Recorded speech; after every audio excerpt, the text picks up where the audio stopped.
Like, comment and subscribe. क्या सही में वो आपको कोई हकीम नजर आता है? उनकी बात पर चरक ने तुरंत जवाब दिया, वो सही में एक हकीम है। उसकी आवाज में जो भरोसा नजर आ रहा था, उससे मुझे साफ लग रहा है कि वो झूठ नहीं बोल रहा था। इतना कहने के बाद चरक गुरु ने कुछ सोचते हुए आगे कहा, लेकिन मुझे ये समझ नहीं आ रहा है कि वो आखिर आया कहाँ से है, क्योंकि जहां तक मुझे मालूम है मैसूरुलिया शहर में ऐसा तो कोई हकीम है ही नहीं जो कि एकलव्य रैंक को हासिल करने के लिए अमृत धारा को बना सके। चरक गुरु की इस बात पर उस शख्स ने तुरंत सवाल करते हुए कहा, अगर आप कहे तो मैं उसके बारे में कुछ पता लगाने की कोशिश करूं।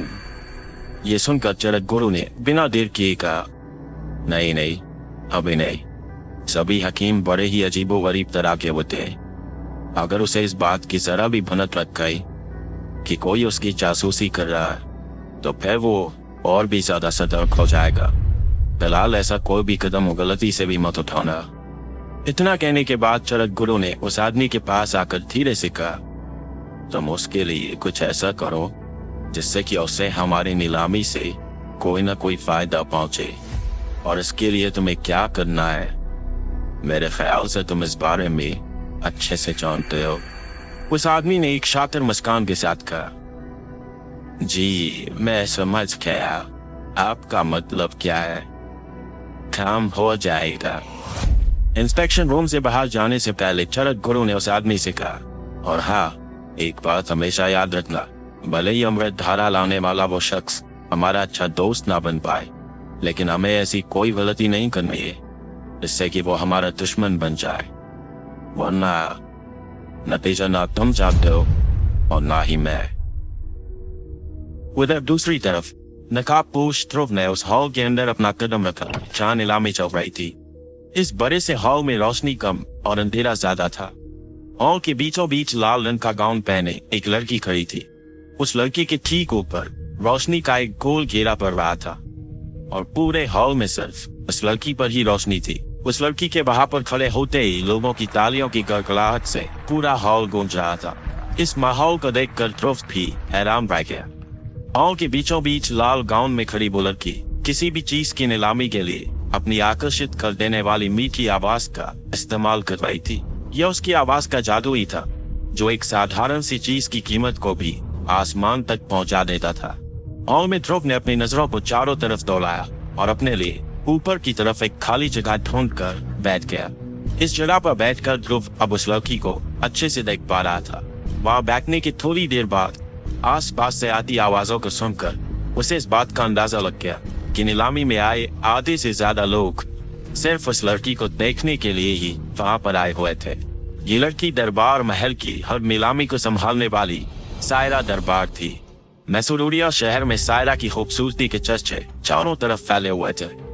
उसका गोरा रंग, पतली गर्दन और तीखे नए नक्श से किसी की नजर में लगती थी, और वो जो कुछ भी पहनती उसमें वो किसी भी अप्सरा से कम नहीं लगती थी। हॉल के बीचों बीच खड़ी सायरा को देखने के बाद ध्रुव ने हॉल में बैठे सभी लोगों की तरफ नजरें घुमाना शुरू किया। तभी उसकी नजर एक ऐसे शख्स पर पड़ी जिसे देखकर वो पूरी तरह से हैरान हो गया और उसके मुंह से निकला, बाबा यहाँ पर? अपने पिता अरेंद्र को वहां देखने के बाद कुछ वक्त के लिए उसकी नजरें उन पर ही ठहर गई और उसने मनी मन में कहा, क्या बाबा को भी इस लड़की में कोई दिलचस्पी है जो वो यहाँ पर आए हुए हैं? लेकिन अपने पिता को लगातार हैरानी से देखने के बाद अगले ही पल उसे इस बात का एहसास हुआ कि वो उनके बारे में गलत सोच रहा था, क्योंकि अरेंद्र की नजर सायरा पर नहीं बल्कि नीलामी के लिए आने वाली किसी चीज का इंतजार कर रही थी।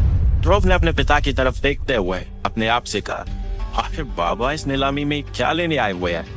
थोड़ी देर में ध्रुव की नजरें उसी मैसूरुलिया शहर के दो दूसरे दल, आमिश दल और लश्कार दल के लीडर्स पर गई। उन सभी को वहां पर देखने के बाद ध्रुव ने कुछ सोचते हुए खुद से कहा, आखिर इस हॉल में ऐसी कौन सी चीज की नीलामी होने वाली है जिसके लिए इन सभी दलों के लीडर्स को नीलामी में आना पड़ा? कोई खास बात तो जरूर है जो ये तीनों एक साथ यहाँ पर दिखाई दे रहे हैं। उन्हें देखने के बाद एक बार फिर से ध्रुव की नजर सायरा पर गई और उसने इस बार उसे देखते हुए मन ही मन में कहा, मुझे तो लगता है कि इस लड़की की खूबसूरती और आवाज का जादू ही कुछ ऐसा होगा जिससे हर कोई इसकी ओर खिंचा चला आता होगा। नीलामी के वक्त जब बोली लगाने वाले लोगों को ये देखती होगी तो उस समय यहाँ का माहौल कुछ और ही हो जाता होगा। ध्रुव सायरा के बारे में मन ही मन ये सब कुछ सोच ही रहा था कि उसने देखा कि सायरा ने अपने दोनों हाथों को मिलाते हुए 2 बार ताली बजाई। उसका ये इशारा मिलते ही बाहर रखी एक मेज पर रखे लाल रंग के कपड़े पर सफेद रंग की रोशनी पड़ी। उस लाल रंग के कपड़े के नीचे कुछ रखा हुआ था। अगले ही पल सायरा की मीठी आवाज उस हॉल में गूंजी, यह आप सभी के लिए है। आज नीलामी घर में एक अनमोल चीज नीलामी के लिए आई है। मैं उम्मीद करती हूँ कि यहाँ बैठे सभी लोगों को ये चीज बहुत ही दिलचस्प लगेगी और आज इसकी बोली बहुत ऊंचाई तक पहुंचेगी।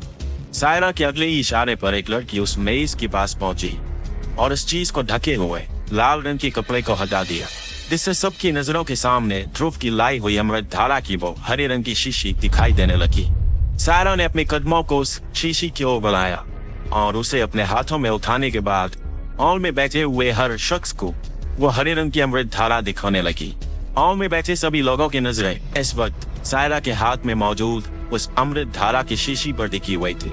सभी लोगों का ध्यान दौड़ते हुए सायरा ने अपनी मीठी आवाज में कहा, अमृत धारा, इस शीशी में आप लोगों को जो हरे रंग के पानी जैसी चीज नजर आ रही है उसे अमृत धारा कहते हैं। यह अमृत धारा एकलव्य रैंक के नीचे के लोगों के लिए बहुत ही फायदेमंद है। एकलव्य रैंक को हासिल करने के लिए जो लोग मेहनत कर रहे हैं उनकी ट्रेनिंग में ये बहुत मदद कर सकती है। अगर यहाँ बाकी लोगों में से कोई अपने बच्चों या पोते पोतियों को जल्द से जल्द एकलव्य बनते हुए देखना चाहता है तो ये उन लोगों के लिए बिल्कुल सही चीज है। सायरा के मुंह से निकलने वाले एक एक शब्द ने उस हॉल में आए हुए सभी लोगों को उसकी बातों पर सोचने के लिए मजबूर कर दिया था।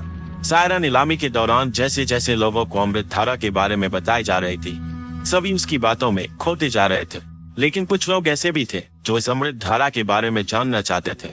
उन्हीं में से किसी एक ने सायरा से सवाल किया, अमृत धारा, तो क्या ये सही में शक्तियों के सितारे को जल्दी जल्दी बढ़ाने में मदद करती है? इस सवाल के जवाब में सायरा ने बड़े ही प्यार से मुस्कुराते हुए कहा, जी हाँ, बिल्कुल सही। इस अमृत धारा की जांच हमारे चरक गुरु ने की है। इसे अपनी शक्तियों को बढ़ाने के लिए इस्तेमाल किया जा सकता है। इसमें किसी को कोई भी परेशानी नहीं होगी।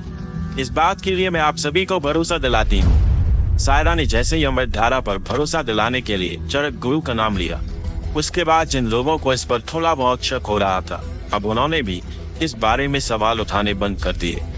यहाँ हर कोई जानता था कि चरक गुरु की जांच की हुई औषधि कभी भी हरत साबित नहीं हो सकती थी। यहाँ तक कि हॉल में मौजूद तीनों दलों के लीडर्स भी चरक गुरु को बहुत मानते थे। अमृत धारा के लिए इस तरह का माहौल देखकर अब कोने में बैठे हुए नकाबपोश ध्रुव ने एक गहरी सांस ली और मन ही मन कहा, ऐसा लग रहा है कि आज अमृत धारा के लिए बहुत बढ़िया बोली जाने वाली है। मन ही मन खुद से इतना कहने के बाद ध्रुव का ध्यान अपने पिता अनिंद्र की ओर गया। उसने अपने पिता के चेहरे को ध्यान से देखने के बाद गौर किया कि वो शायद अमृत धारा में दिलचस्पी ले रहे थे। इधर जैसे ही सायरा ने अमृत धारा से जुड़े सभी सवालों के जवाब दिए, हॉल में से किसी की आवाज गूंजी, 8500 सोने के सिक्के। तुरंत ही किसी और ने भी अगली बोली लगाते हुए कहा, 9000 सोने के सिक्के। अमृत धारा के लिए बोली की कीमत बहुत ही जल्द बढ़ते हुए 13000 सोने के सिक्कों तक पहुंच गई।